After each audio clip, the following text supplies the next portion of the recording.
سيدنا الله يطول عمره بهاي المناسبة السعيدة. هو الوسام لجمعية البنوك للدور الكبير اللي قامت فيه جمعية البنوك. قليلا أستاذ باسم، فقط نتابع الآن هذه الصور المباشرة للألعاب النارية بعد عرض الليزر الذي تابعناه قبل قليل. نريد أن نبقى قليلا مع الصوت المباشر من هذه الصور.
يعني الوطن يا عمي مش بس الأرض، واللي عمروا الأرض وكل اللي علمونا إياه.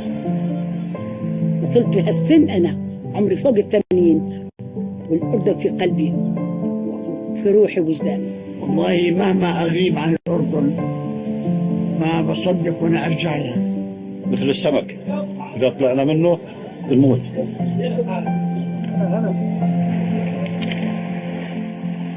أيام زمان قالوا لنا ديروا بالكم على الأرض لا تفرطوا بيها، أرضكم لا تفرطوا بيها. مين قال لك إياها؟ أبوي. والله أبوي وجدي. انت بتسافر الا بترجع لهذا المكان. انت ليش ترجع له؟ ترجع له عشان إلك فيه ذكريات وناس عاشوا معك في هذا الوطن. ودائما بردد حتى لما بغني أنا بالسيارة بكتب اسمك يا بلادي على الشمس ما بتغيب، لا مالي ولا أولادي، على حبك ما في حبيب. مثل الحبيب يعني. طبعا الواحد لما بيحب واحد بيعشقها من كل قلبه. الله. طبعا فهذا هو الأردن يعني. هو الدم، هو الشريان اللي يجري في الجسم، يعني مهما حكينا عن الوطن ما راح نجزيه. ولا مكان تاني زي الأردن، زي ناسها، زي أكلها، طبيعتها، كل إشي فيها عن جد بحبه. والله زي حب الطفل لأمه. البلد بتلاقي 1000 واحد اللي يقول لك أنا معاك. هي بلدنا يعني، إذا إحنا بنحب بلدنا شو نحب العاد. هذا هو الأردن الذي إليه ننتمي، الأردن الذي بنيناه معا.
يوما فاح بدلالي أردنيين وما ننضم مهرك يا الأردن غالي.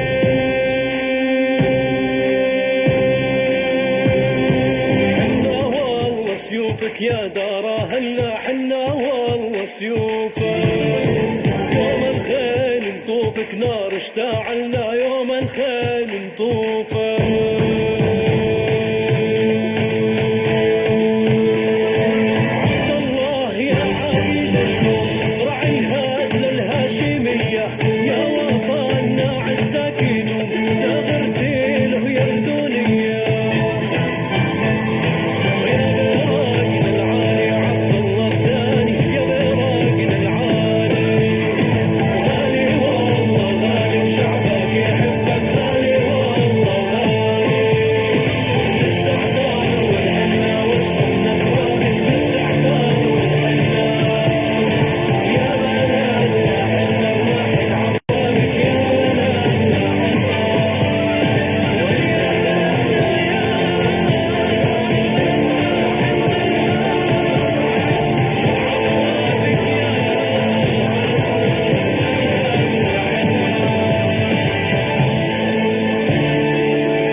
نستأذنكم صاحب الجلالة الهاشمية بالتفضل لتكريم مجموعة من أبناء الوطن وبناته ومؤسساته الذين يكتبون قصص نجاح ترفع اسم الأردن عاليا.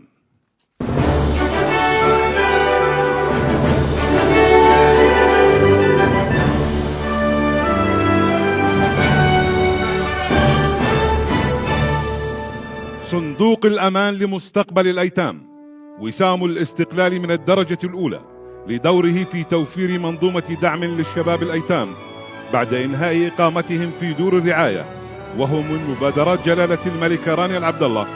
وتتسلم الوسام مدير عام الصندوق المهندسة نور الحمود. جمعية البنوك في الأردن وسام الاستقلال من الدرجة الأولى لدورها في الارتقاء بالعمل المصرفي ودعم قطاعات حيوية من خلال المسؤولية المجتمعية.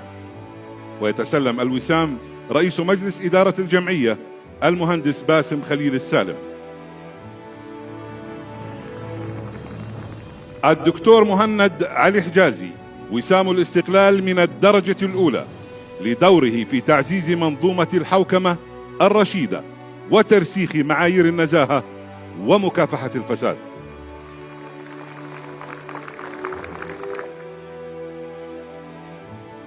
مشروع المدرسة البينية الناطقة في مدرسة الرجاء للصم التابعة للصندوق الأردني الهاشمي للتنمية البشرية جهد وسام الاستقلال من الدرجة الأولى لدوره في تمكين الطلب الصم. وتتسلم الوسام مديرة المدرسة السيدة حنان المغربي.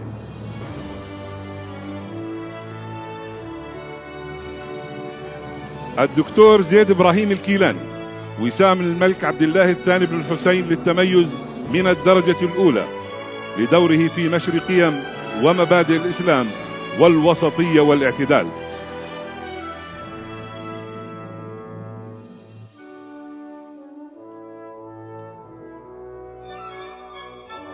قدس الأب يوسف فرانسيس ياسا وسام الملك عبد الله الثاني ابن الحسين للتميز من الدرجة الأولى لعمله في رعاية الأيتام وخدمة رعية مزار سيدة الجبل في محافظة عجلون.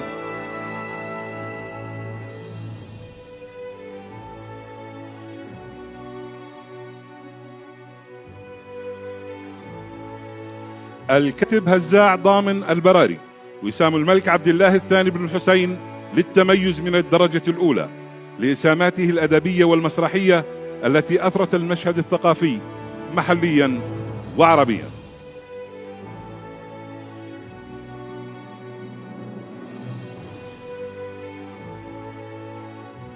الحملة الأردنية للإغاثة وسام الملك عبد الله الثاني بن الحسين للتميز من الدرجة الأولى لدورها في تقديم المساعدات الإغاثية والإيوائية من الأردن للأشقاء في غزة.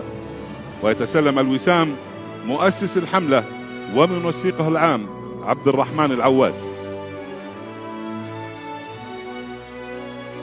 المهندس عمار ياسر خماش وسام الملك عبد الله الثاني بن الحسين للتميز من الدرجة الثانية لمسيرته في الهندسة المعمارية والفن والتصميم وإبراز الهوية العمرانية الأردنية وصون التراث الوطني.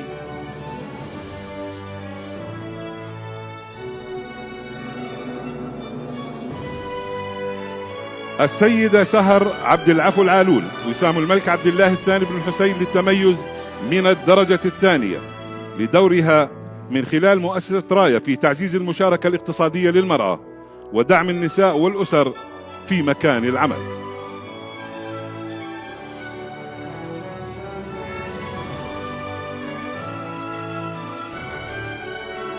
الإعلامية جمانة وائل الكراتشة وسام الملك عبد الله الثاني بن الحسين للتميز من الدرجة الثانية لمسيرتها الإعلامية في تغطية القضايا الإنسانية من مناطق النزاع والأزمات.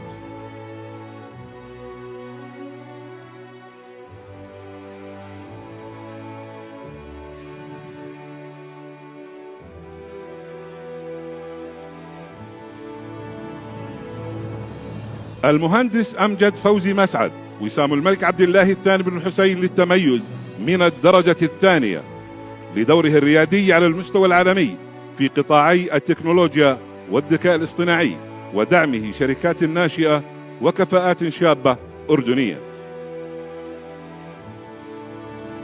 السيد كريم باسم سعيد وسام الملك عبد الله الثاني بن الحسين للتميز من الدرجة الثانية لإسهاماته الفنية وجهوده في إثراء الحركة الموسيقية في الأردن.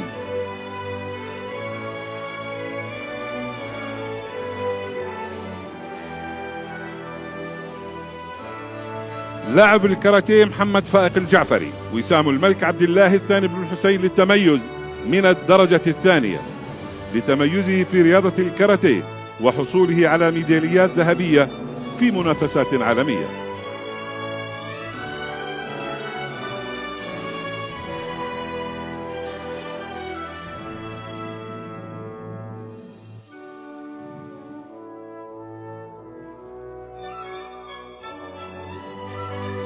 الآن ننتقل لمتابعة عروض الليزر في سماء عمان احتفالا بعيد الاستقلال 80. نبقى مع هذه الصور.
إذا سنبقى مشاهدينا خلال الدقائق المقبلة مع هذه الصور المباشرة لسماء عمان وهي تحتفي بعروض الليزر احتفاء واحتفالا بعيد الاستقلال 80. وضمن استعراضنا لهذه الصور من جديد أرحب بك يا دكتور. ونحن نتابع هذه الصور نريد أن نستكمل الحوار الذي كنا نتحدث به عن اليوم السردية الأردنية وتسلسل حتى وجود السردية ضمن شعارات والأوسمة الأردنية، وكما كنا نتابع بالحفل الذي رعاه جلالة الملك في قصر الحسينية لاحتفال بعيد الاستقلال 80. هنا نسأل من جديد عن التعريف الذي يصر الأردن على يعني أن تتوارثه الأجيال جيلا بعد جيل ضمن هذا النظام. شوف، لكل مجتهد نصيب. يعني أشخاص الذين يقومون بأعمال تستحق هذا التكريم بنحب إنه إحنا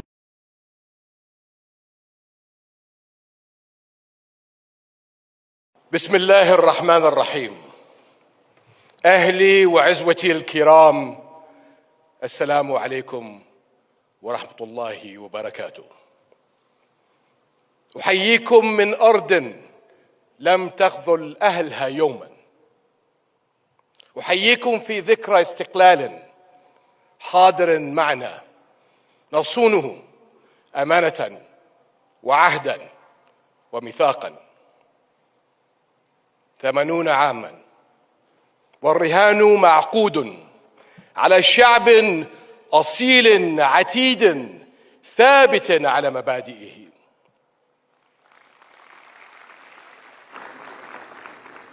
وفي كل خطوة من هذه المسيرة كان الوطن لنا قبلة وملاذا.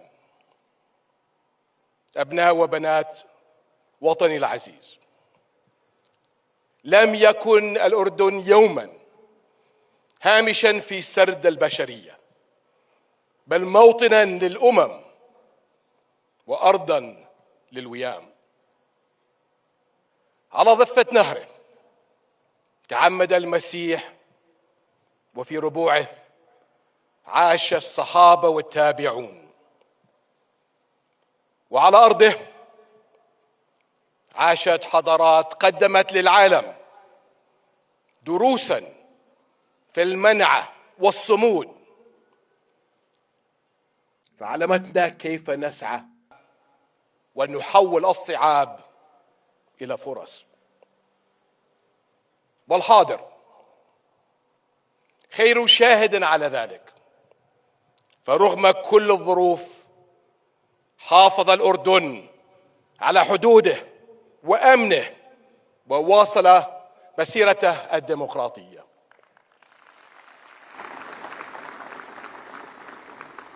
وجنب اقتصاده آثار الأزمات.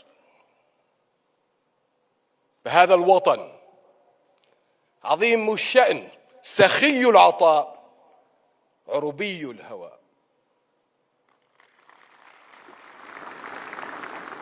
يعتلي لسانه بأبشر جوابا سابقا للطلب، ويثق بأن أكتاف أبنائه العراض لا تصغر.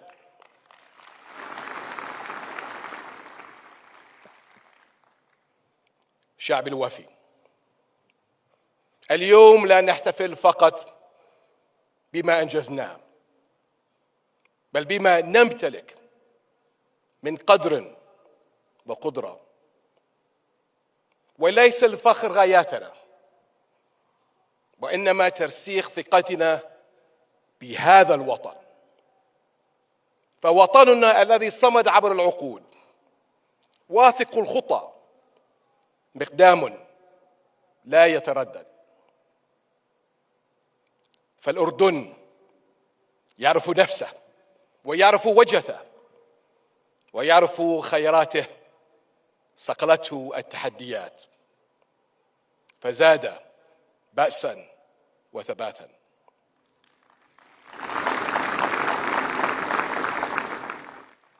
أبنائي وبناتي، أدرك أن الثقة لا تعني إنكار الصعاب أو تجاهلها، بل تعني مواجهتها بوعي ومسؤولية. هي اليقين بأن الطريق مهما طال أو اشتد لن يوقفنا عن العمل، وأننا في كل مرحلة قادرون على تجاوز أي شيء.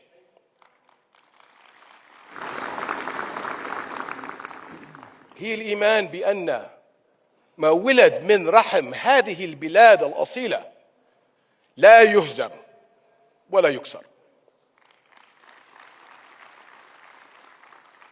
وبهذه الروح وبهذا اليقين نمضي معا متوكلين على الله نحو عقدنا التاسع من الاستقلال.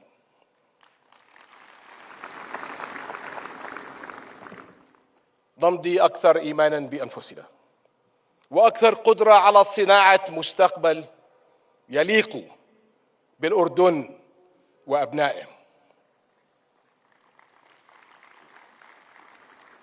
وأقول لعائلتي الأردنية: بيننا عهد يحفظ في الصدور الله أعلم به من كل قول. والسلام عليكم ورحمة الله وبركاته.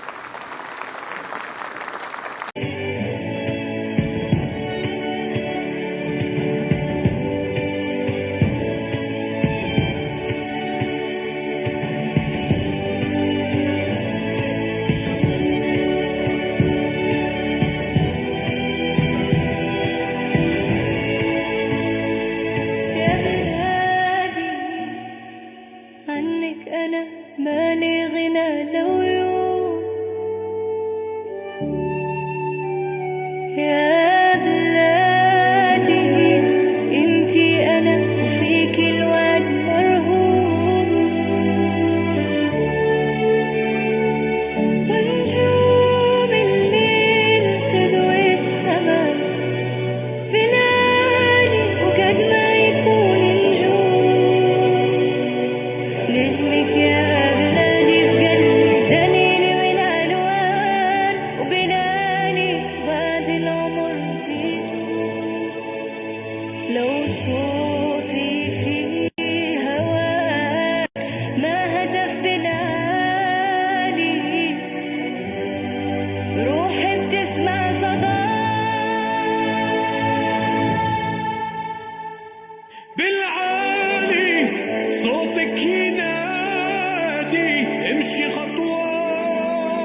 الملعب طول وعرض، هز الملعب، هز الأرض، هز الملعب طول وعرض. قولوا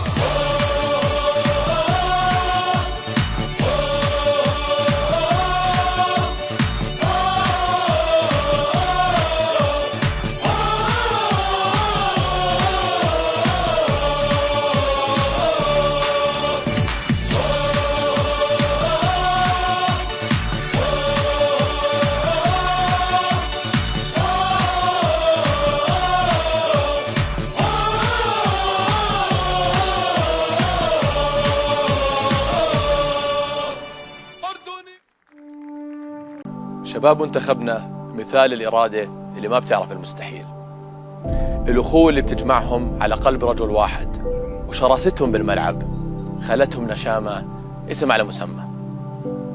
بالنسبة إلي النشامة أكثر من فريق كرة قدم، لأنه شخصية المنتخب تشبه الأردنيين، عنيدين طموحين ومتماسكين، وصاروا قدوة للجميع بأخلاقهم وأدبهم ورصانتهم. هم قصة بلد طموح قادرين على كسر كل التوقعات وتحقيق أفضل النتائج شو ما كانت الظروف. واليوم وإحنا على أعتاب كأس العالم أنا متأكد إنهم راح يقاتلوا لآخر نفس ويقدموا الأردن بأفضل صورة. وبحكي لهم حيرتوا المحللين فيكم، استمروا ما تهابوا، إحنا معكم وكل الأردن وراكم.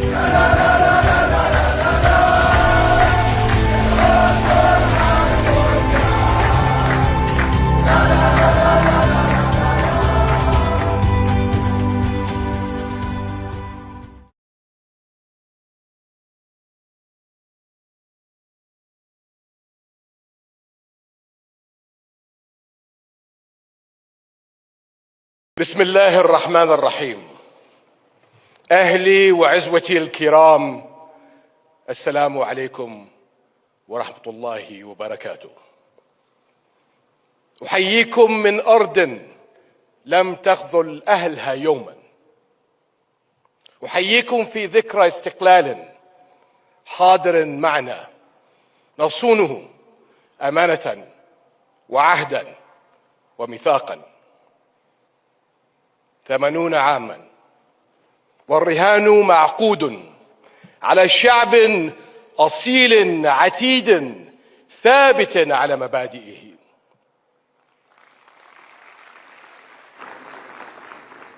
وفي كل خطوة من هذه المسيرة كان الوطن لنا قبلة وملاذا. أبناء وبنات وطني العزيز، لم يكن الأردن يوما هامشا في سرد البشرية، بل موطنا للأمم وأرضا للويام. على ضفة نهره تعمد المسيح، وفي ربوعه عاش الصحابة والتابعون، وعلى أرضه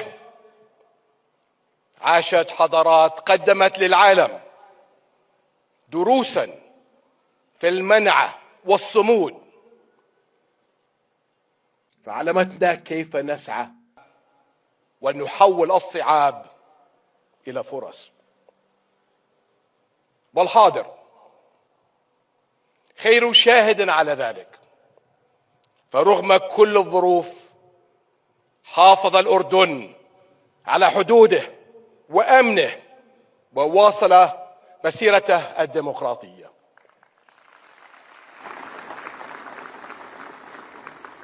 وجنب اقتصاده آثار الأزمات. فهذا الوطن عظيم الشأن، سخي العطاء، عربي الهوى،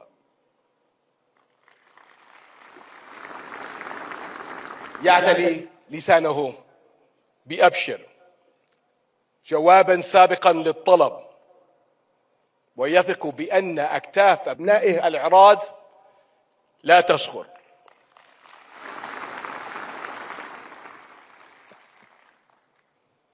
الشعب الوفي اليوم لا نحتفل فقط بما أنجزناه، بل بما نمتلك من قدر وقدرة. وليس الفخر غاياتنا، وإنما ترسيخ ثقتنا بهذا الوطن، فوطننا الذي صمد عبر العقود واثق الخطى، مقدام لا يتردد. فالأردن يعرف نفسه ويعرف وجهته ويعرف خيراته، صقلته التحديات فزاد بأسا وثباتا.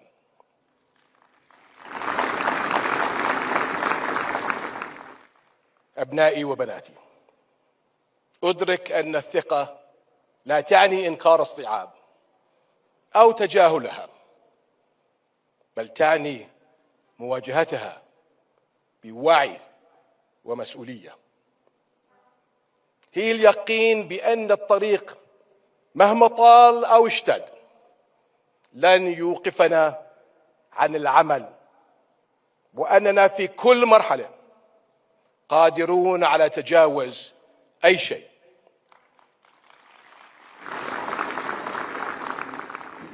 هي الإيمان بأن ما ولد من رحم هذه البلاد الأصيلة لا يهزم ولا يكسر.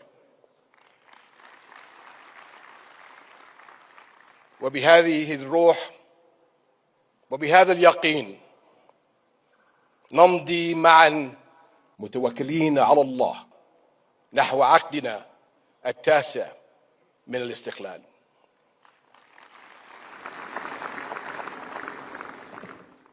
نمضي أكثر إيمانا بأنفسنا وأكثر قدرة على صناعة مستقبل يليق بالأردن وأبنائه. وأقول لعائلتي الأردنية: بيننا عهد يحفظ في الصدور، الله أعلم به من كل قول. والسلام عليكم ورحمة الله وبركاته.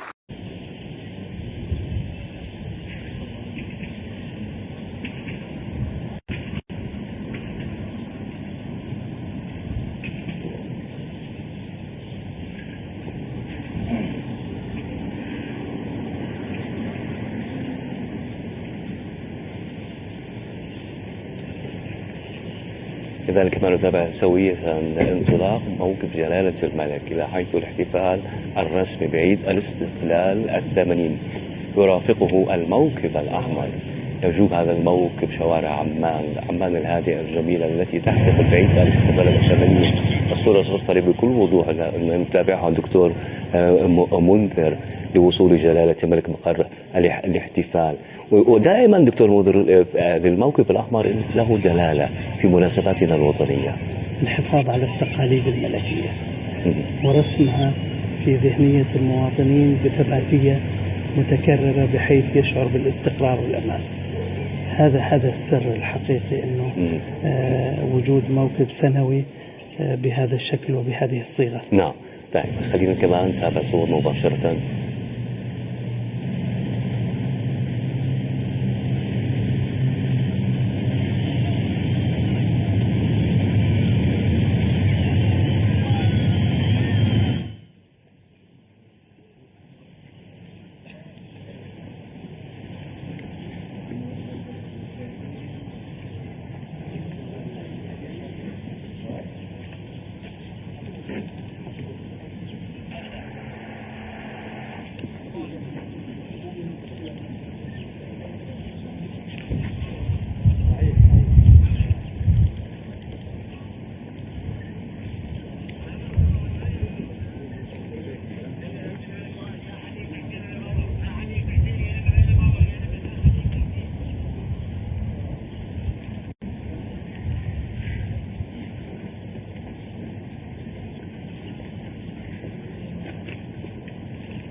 عروض الدرون اللي موجودة في سماء المملكة أيضا يرافقها عروض الألعاب النارية في أكثر من منطقة، ويعني كما نشاهد الآن هذه العروض بطيارات الدرون المضيئة الموجودة في سماء مملكتنا الحبيبة. نعم، تميزنا في الكاثي والسادة المشاهدين مؤخرا بعروض الدرون احترافية جدا عندنا في الأردن، ورح نشوف أنا متأكد مشاهد اليوم مميزة. بتشوفوا بتتابعوا على الشاشة. إذن هذه انطلاقة الدرون في سماء عمان، وإن شاء الله رح يكون في تشكيلات مهمة تنسجم مع هذه المناسبة 80 عام على استقلال المملكة الأردنية الهاشمية. يعني بنشاهد الآن هذه العروض من قبل طيارات الدرون، وهناك العديد من مناطق مملكتنا الحبيب تشهد أيضا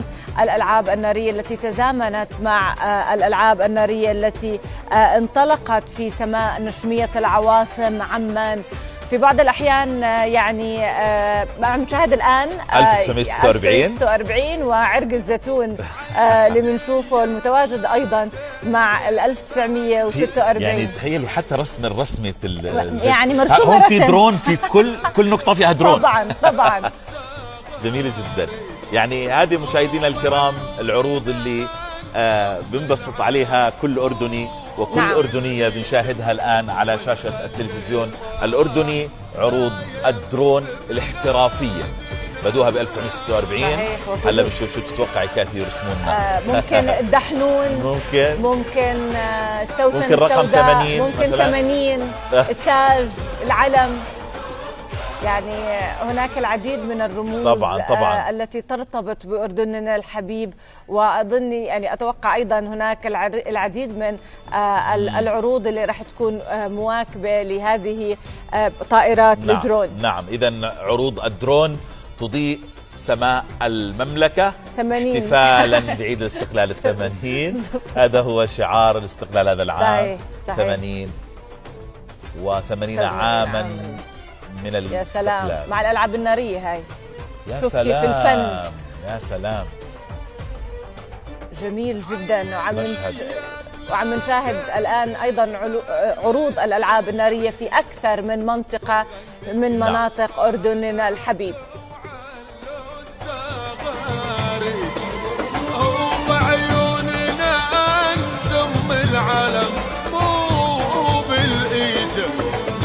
سيدنا بناء على توجيهاتكم وبناء على تكليفكم السامي خلال 100 يوم الماضية كان التركيز على 3 أمور أساسية.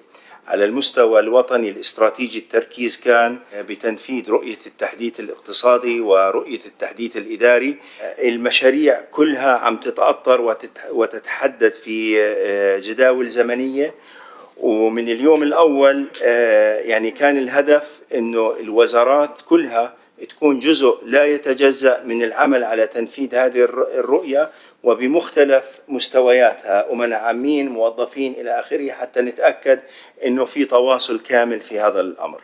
التواصل مع القطاع الخاص من أول يوم فيما يتعلق بهذه الرؤية وتحديثها كان أمر بدأنا فيه ونستمر فيه، وفي تواصل أسبوعي مع القطاع الخاص. المستوى الثاني اللي هو مستوى التنمية المحلية، كان موضوع مهم التفاعل مع المواطن من ناحية، وكمان إيجاد حلول سريعة لبعض المشكلات اللي بيواجهها المواطن على أرض الواقع.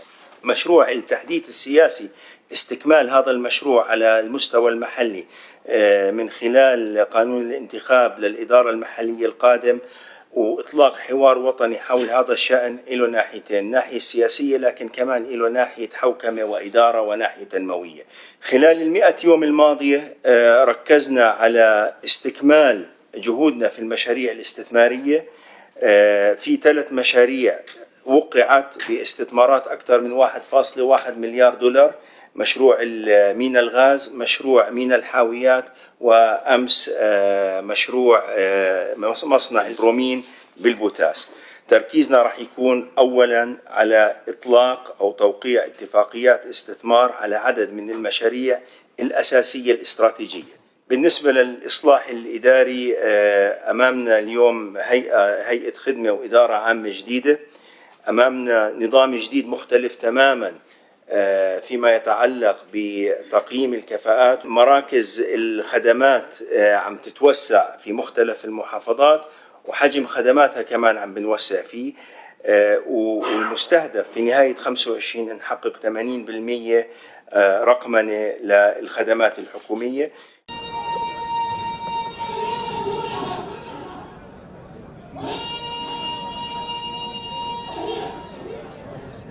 بسم الله الرحمن الرحيم.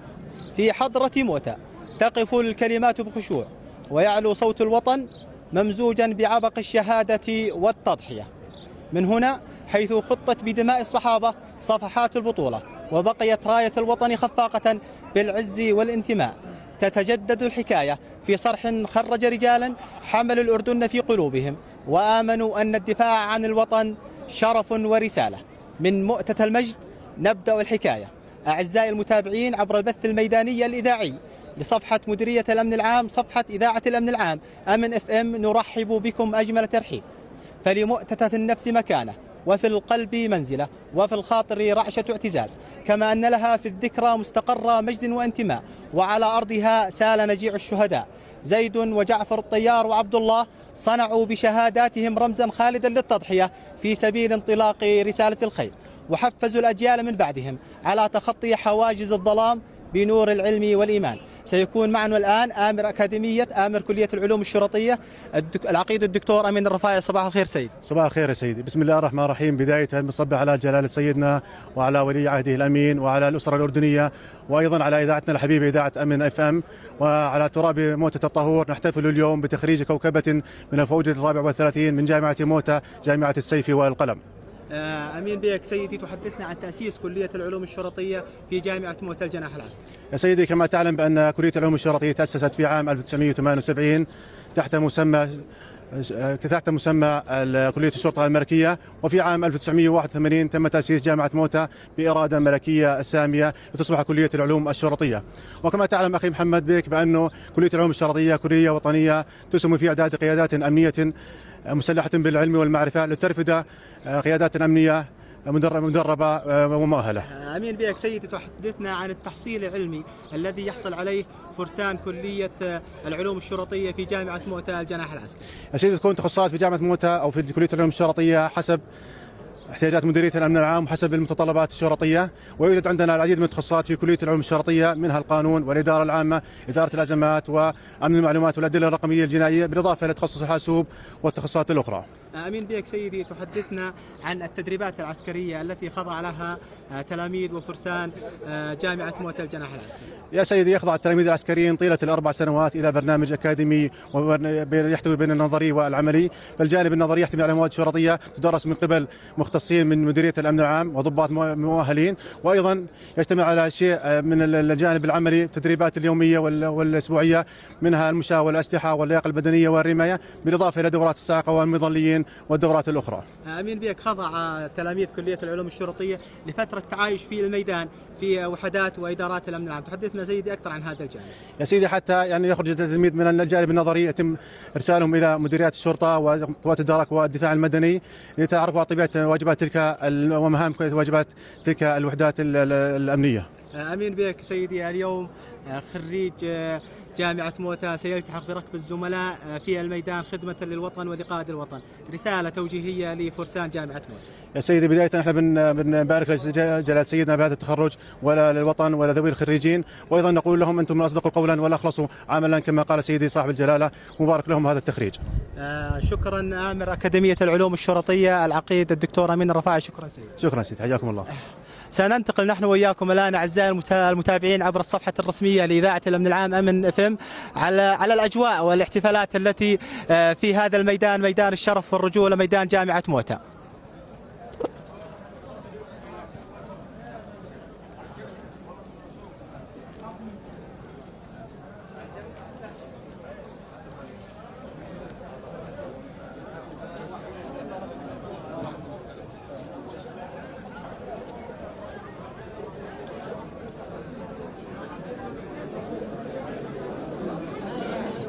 أعزائي المتابعين، سنلتقي نحن وإياكم الآن مع أحد ذوي خريجي جامعة موتى. صباح الخير. صباح النور، يا هلا. اليوم ابنك أحد خريجي هذا الميدان، الحمد لله. شو حاب تحكي لنا؟ الحمد لله، كلهم أبنائي أحفادي. أهنئ جلالة سيدنا بهذا الأيام المباركة، أهنئ الخريجين وذوي الخريجين. أنا الحاج محمد يوسف إبراهيم السرايرة من موتى ومن شاربك. أبارك لجلالة سيدنا بالعيد المبارك وبهاليوم المبارك وأيام 10 ذي الحجة. نشكر إذاعة الأمن العام على هذا اللقاء المبارك. تحياتي لجلالة سيدنا. اليوم ابنك أحد خريجي هذا الميدان، ميدان الشرف والرجولة. شو حاب تحكي لابنك في هذا اليوم؟ ألف مبارك لا أبني ولا أحفادي، ألف مبارك لجميع الخريجين وذوي الخريجين. تحياتي لهم جميعا. مبارك. تحياتي لسمو الأمير الحسين ولي العهد المعظم، تحياتي لهم جميعا. مبارك. بارك في عمرك.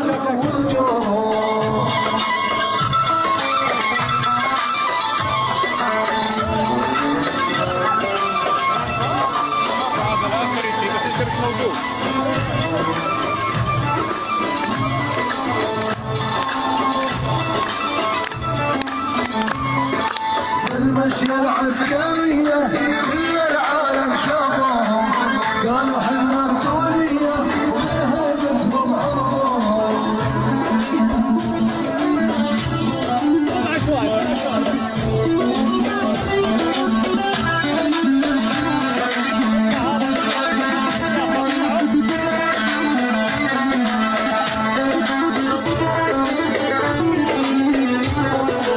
المشية العسكرية في العالم شافوهم، قالوا حنا بطولية ومنهجتهم عرضوهم.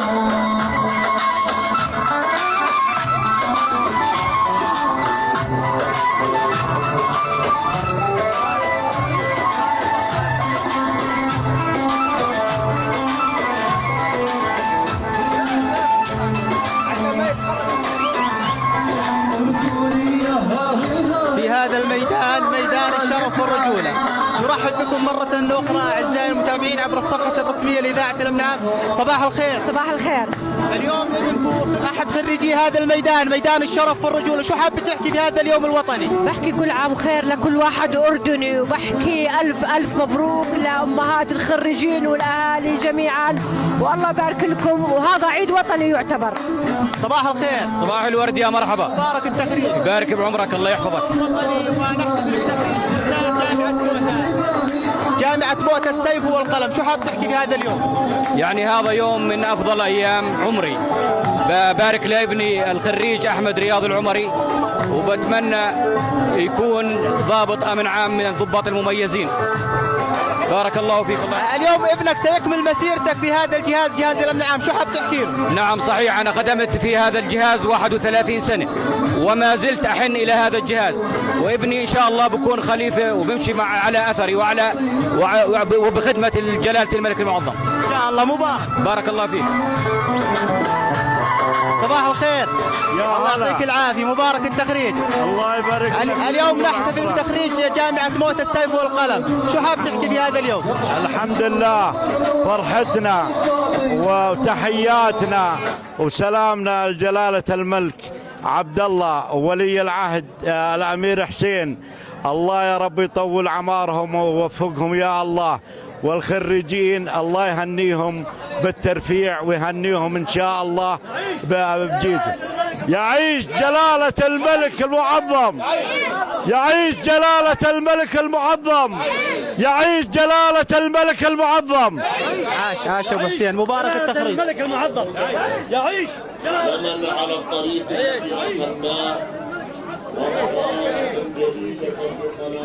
صباح الخير، مبارك التخريج.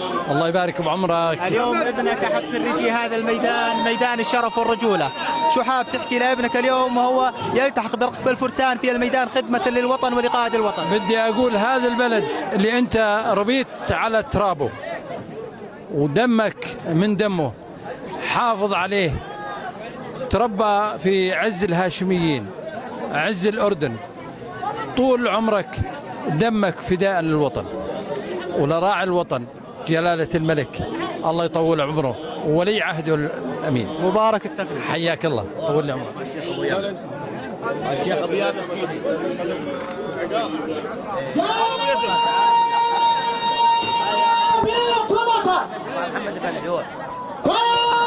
السلام عليكم، مبارك التخريج. اليوم ابنك احد خريجي هذا الميدان، ميدان الشرف والرجوله، شو حاب؟ والله ان الشرف اول شيء يكون احد خريجين هذه ابننا، وشرف انه يكون جندي بجنود ابو حسين، والله يعطيكم العافيه. شو توصي ابنك اثناء خدمته في الميدان وتعامله مع المواطنين؟ بده يكون حريص على تعامل مع المواطنين، وان شاء الله يقدم افضل ما عنده، ويكون نموذج بيمثل جهاز الامن العام والجيش العربي، والله يعطيك العافيه. مبارك ان شاء الله. الله يبارك فيك. نعم اعزائي المتابعين، هذه هي فرحة الأردنية. سنكمل معكم الآن مقابلات مع ذوي الخريجين.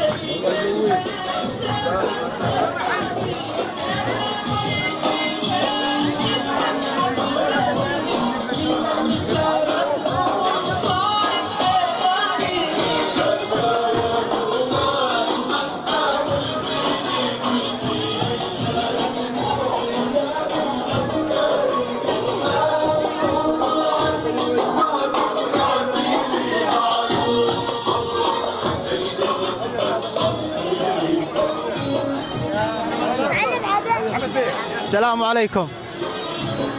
يعطيك العافية. هلا وعليكم السلام ورحمة الله. أول شيء احنا بنبارك لكم، بنبارك لأنفسنا بهذه الثلة من فرسان جامعة موتى، شو حاب تحكي بهذا اليوم؟ الله يبارك فيك يا أخوي محمد بيك. أول شغلة أنا خريج الفوج الأول من هذا المكان، فقاعد يذكرون لي أهلي بجنبي. تخرجنا عام 88 وكان جلالة الملك حسين الله يرحمه راعي التخريج، فهذه لحالها أكبر ذكرى وأحسن شغلة نفتخر فيها. وخدمت القوات المسلحة حوالي 30 عام، فاليوم أعود بعد هذا العمر لهذا المكان لأحضر تخريج ابن شقيقي. هذه القوات المسلحة اللي حكيت قدام سيدنا قبل أسبوع بزيارته للزرقاء، القوات المسلحة والأجهزة الأمنية اللي تحصل على 99% من ثقة الشعب الأردني، هذا هي. شوف كيف الشعب، المواطنين، الناس، الأهازيج، الروح الوطنية العالية، كل هذا بفضل التربية والقيادة الهاشمية الحكيمة. احنا اليوم قواتنا المسلحة بفضل الله عز وجل يعني من أعلى دول الإقليم تحصل على الثقة. يعني لما نقول 99.9 شيء نفتخر فيه، فالحمد لله رب العالمين. اليوم هاي الأردن كلها فرحانة، اللي طلع من عمان للكرك شاف الطريق كلها، الأردن اليوم تزدهي مبسوطة تضحك زي بسمتك هاي الحلوة وبسمة الشباب. فإن شاء الله مبروك للخريجين، مبروك لوطننا. كل يوم فوج جديد يخدم هذا البلد تحت القيادة الهاشمية، هي الرعاية الطيبة، وإن شاء الله بلدنا دائما بخير، والله يحفظ سيدنا قوات مبارك التخريج والرئيس الأمنية، والله يبارك فيك. اليوم شكرا في هذا الميدان، ميدان الشرف والرجولة، شو حاب تحكي لنا شامة وفرسان جامعة موتى؟ الحمد لله نحن جنود هذا الوطن، احنا وابنائنا، والحمد لله ابني خريج هذا الفوج، وهذا عمه اللي تكلم قبل شويه الدكتور احمد، نشكر جلاله الملك ونشكر هذا الوطن على جهوده وعلى امنه وسعته. اليوم ابنك احد خريجي هذا الميدان، ميدان الشرف والرجولة، سيلتحق بركب الفرسان في الميدان خدمة للوطن ولقائد الوطن، شو حاب تحكي؟ نعم يرتكب بهذا الوطن وجهوده لهذا الوطن وامن لهذا الوطن. سلامتك مبارك. شكرا يا عم، يا هلا.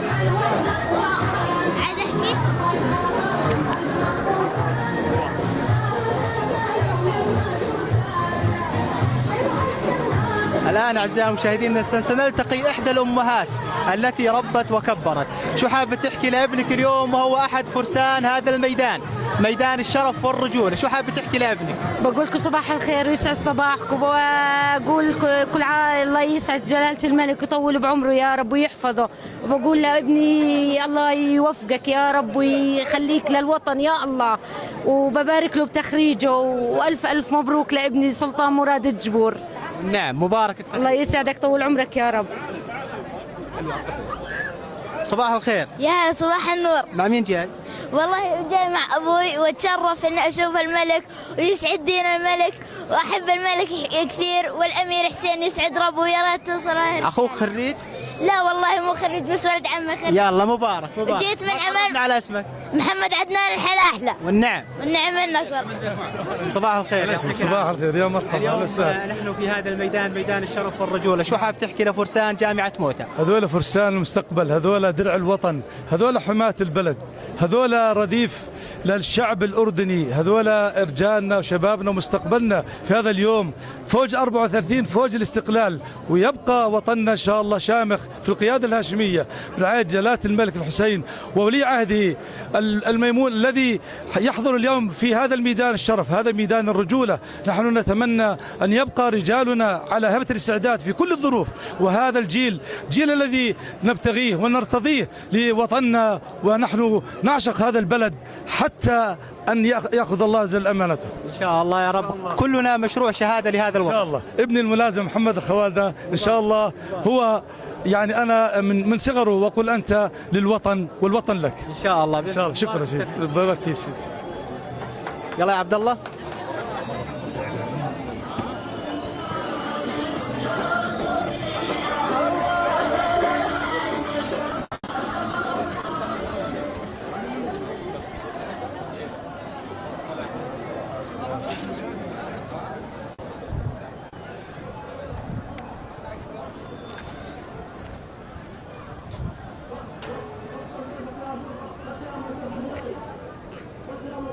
نعم أعزائي المشاهدين، ففي هذا الصرح الشامخ أعد رجال تعلموا عشق الوطن على مقاعده، ورضعوا حليب الانتماء والوفاء من ميادينه وعلى مدرجاته، وحملوا الراية في قلوبهم قبل أيديهم، وأقسموا على أن يبقى الوطن عالي الهامة مصون الكرامة، عصيا على كل من تسول له المساسة بأمن الوطن واستقراره. سنكون نحن وإياكم الآن مع فرسان كلية العلوم الشرطية. صباح الخير. صباح الخير. الله يعطيك العافية. رعد بيك أول. بداية بدنا اليوم أنت أحد خريجي هذا الميدان، ميدان الشرف والرجولة، كلية العلوم الشرطية، شو حاب تحكي للوطن ولزملائك الخريجين اليوم؟ بسم الله الرحمن الرحيم، أنا التلميذ العسكري رامي أيمن مد الله الذيبات من كلية العلوم الشرطية، الرابع على فوج 34.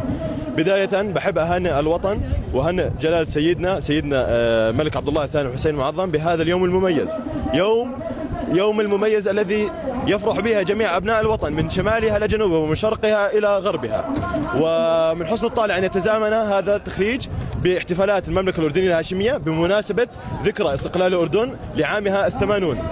واللهم صل على سيدنا محمد. الله يبارك للجميع، وأبارك لزملائي ولذويهم، وإن شاء الله ربنا يديم الأمن وأمان على سيدنا وعلى الوطن وعلى أبناء الوطن. السلام عليكم ورحمة الله. مبارك التخريج. الله يبارك فيك. هي هون. صباح الخير، الله يعطيك العافية. اليوم أنت أحد فرسان هذا الميدان، ميدان الشرف والرجولة، جامعة موتى، موتى السيف والقلم، شو شعورك اليوم؟ بالبداية بوجه تحية عسكرية مملوءة بالفخر والاعتزاز. بحب أصب على جميع زملائنا بالقوات المسلحة الأردنية والأجهزة الأمنية كل من موقعه، وبحب أقول لهم اليوم يوم فرح وطني. أنا أعتبره بصراحة يوم تخريج جامعة موتى الجناح العسكري. الحمد لله رب العالمين. أنا طبعا أحمد أيمن يا العواد، تخصص أمن المعلومات وتدليل الجناية الرقمية، الأول على الفوج كلية العلوم العسكرية والعلوم الشرطية، حاصل على سيف الشرف إن شاء الله اليوم. الحمد لله رب العالمين. طبعا 4 سنين مرت بتعبها بسهرها كل شيء، بس الحمد لله تركت فينا بصمة وعلمتنا إنه العسكرية هي شرف قبل أن تكون رتبة، وهي مسؤولية بصراحة، وتعلمنا فيها الصبر والالتزام، وتعلمنا فيها الكثير من الأمور الحمد لله رب العالمين. بحب أوجه تحية لزملائي الخريجين اللي كانوا معنا بالحلوة والمرة، بالمرة من التعب وهاي الأمور، والله يرحم زملائنا اللي كانوا معنا في بداية الطريق بس توفاهم الله. أجسادهم غابت بس هم بقوا معنا، ذكراهم في قلوبنا الحمد لله رب العالمين. الله يرحمهم الحمد لله رب العالمين. شو حاب تحكي وتوصي زملائك بعد القسم القانوني الذين أقسموه على حماية الوطن والحفاظ على أمنه واستقراره؟ القسم هذا عقيدة عسكرية لازم تكون في ذهننا، ولازم نمشي عليه، هذا منهج ولازم يكون قانون ودستور نمشي فيه بحياتنا. هذا قسم أقسمنا وحطينا إيدنا على القرآن، فما في مجال، هذا قسم ولازم نلتزم فيه. وبقول لزملائي خلي القسم عقيدتك ومنهاجك، وخلي الولاء للقيادة الهاشمية هو دستورك بالحياة. مبارك التخريج إن شاء الله، يا رب نشوفك في الميدان تخدم الوطن وقائد الوطن والمواطن. يسعد قلبك، الله يعطيك العافية. الله يحفظك. الآن نحن في ميدان جامعة موتى بالقرب من الكتيبة، فما بين التأهيل العلمي والمعرفة وفي ميادين التدريب وصقل المهارات وبناء الأجساد للدفاع عن أردننا الغالي. تشكلت شخصيات عسكرية تعرف أن الوطن عقيدة، وأن الولاء للراية الهاشمية شرف لا يضاهى. صباح الخير رعد بك، الله يعطيك العافية. صباح الخير، يا أهلا وسهلا. اليوم نحن أمام فرسان جامعة موتى، تحدثنا سيدي عن التدريبات العسكرية التي خضع لها هؤلاء الفرسان. أخي الكريم، أولا صباح الخير. أنا المقدم رعد حمود العبادي، قائد كتيبة الحارث بن عمير الأزدي لتلاميذ الشرطة. احنا في هذا الصرح العلمي التدريبي العريق، جامعة موتى الجناح العسكري، موتة السيف والقلم، وفي كلية العلوم الشرطية ممثلة بأميرها العقيد الدكتور أمين الرفايعة، وبتوجيهات عطوفة الباشا مدير الأمن العام اللواء الدكتور عبيد الله المعايطة. التلميذ عندنا يخضع لبرنامج أكاديمي وشرطي وتدريبي. الأكاديمي يعطى من قبل أعضاء هيئة تدريس من الجناح المدني، لهم كل الشكر والتقدير والاحترام على الجهود المبذولة. أما بالنسبة للشرطي فهو يعطى من قبل ضباط كلية العلوم الشرطية وضباط الكتيبة، وهم على قدر عالي من المسؤولية وهم أصحاب اختصاص في هذا المجال. أما تدريبي فهو يعطى من قبل ضباط الكتيبة وقسم التدريب وضباط الصف الذين هم العمود الفقري في العسكرية كما قال جلالة القائد الأعلى.